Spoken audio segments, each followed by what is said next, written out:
कर रहे हैं करनी सेना वाले, कैसे देखती हैं इस पूरे इंसिडेंट को? जी बिल्कुल, हमारे राष्ट्रीय करनी सेना के जो अध्यक्ष हमारे थे सुखदेव गोगामेडी जी, उनका कल उनकी हत्या की गई और हम पूरा राजस्थान स्तब्ध है और बहुत दुख की लहर है पूरे राजस्थान में।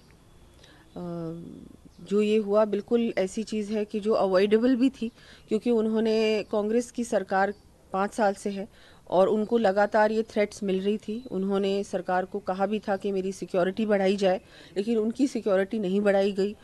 ये रिस्पॉन्सिबिलिटी स्टेट गवर्नमेंट की थी। वो स्टेट गवर्नमेंट, हम सब जानते हैं स्टेट गवर्नमेंट का क्या रवैया था। लॉ एंड ऑर्डर ज़ीरो था राजस्थान में। और अब जो ये हुआ है ये बहुत ही गलत हुआ है। और जो मैंने भी कल डीजीपी से बात की, कमिश्नर से बात की कि तुरंत जो हत्यारे हैं उनको गिरफ्तार किया जाए। और उसके बाद मैं ये कहना चाहूँगी कि जो कार्रवाई होती है उसके बाद जो फास्ट ट्रैक में कार्रवाई हो और जल्द से जल्द इनको सज़ा कड़ी से कड़ी मिलनी चाहिए।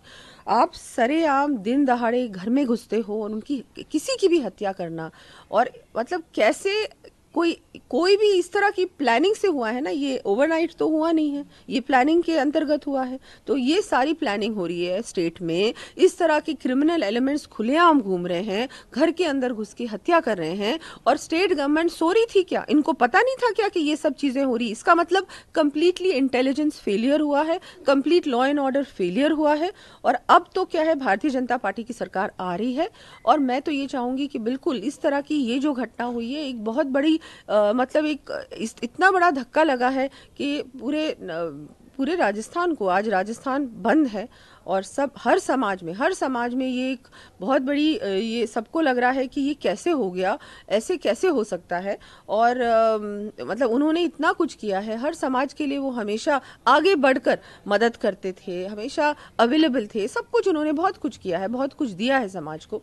और उसके बाद ऐसे व्यक्ति के साथ इस तरह की घटना हो जाना, और इस तरह की घटना कैसे हुई, बहुत बड़ा शौक है ये। तो अब बिल्कुल इमीडिएट कार्रवाई हो, अरेस्ट कुछ हुए भी हैं, अरेस्ट के बाद जो कार्रवाई है वो तुरंत होनी चाहिए और कड़ी से कड़ी सजा मिलनी चाहिए। कहा जा रहा है थ्रेट्स के बावजूद सिक्योरिटी कम की गई अशोक गहलोत सरकार द्वारा, तो इस तरीके के चीजों को कैसे देखते हैं कि ये मुझे भी समझ में नहीं आ रहा कि कैसे सिक्योरिटी किसी की आप कम कर सकते हो। जो आपको लेटर भेज रहे हैं कि मेरी सिक्योरिटी बढ़ाई जाए, उन्होंने टीवी चैनल में भी बोला है कि मेरे को इस तरह की थ्रेट्स मिल रही हैं, उसके बाद भी आप कुछ नहीं कर रहे हैं, आप सिक्योरिटी कम कर रहे हैं। मतलब क्या है भाई, ये तो बहुत बड़ी एक इस पर तो इन्वेस्टिगेशन होना चाहिए कि क्या गवर्नमेंट का ये रवैया क्यों रहा कि गवर्नमेंट को जो कार्रवाई करनी चाहिए थी वो कार्रवाई ना कर उल्टा सिक्योरिटी कम कर दी गई। तो ये भी एक बहुत बड़ा क्वेश्चन मार्क है कि ऐसा कैसे हो। आखिरी सवाल मैम, अशोक गहलोत के ओएसडी का कहना है कि अशोक गहलोत सरकार ने सचिन पायलट, जो उन्हीं के पार्टी के नेता हैं, उनका फोन टैप किया गया था पिछली बार जब एमएलए को लेकर वो गए थे और उनको फॉलो किया गया था। कैसे देखती हैं? बहुत बड़ा एलिगेशन है और उन्हीं के ओएसडी जो बहुत करीबी थे उनके, उन्होंने ये बात कही है, तो डेफिनेटली इसमें सच्चाई तो होगी ही और इसमें इन्वेस्टिगेशन होनी चाहिए कि कितनी बड़ी बात है। और इस तरह की अगर उन्होंने ऐसा किया है तो ये भी एक बहुत बड़ा ये तो पूरा इलीगल काम है, और अगर ऐसा किया है तो कार्रवाई होनी चाहिए और इन्वेस्टिगेशन होनी चाहिए। बिल्कुल करेगी क्योंकि ये बहुत बड़ी बात कह रहे हैं, छोटी बात नहीं कह रहे हैं, और इस पर इन्वेस्टिगेशन होनी चाहिए और फिर कार्रवाई भी होनी चाहिए। Thank you ma'am.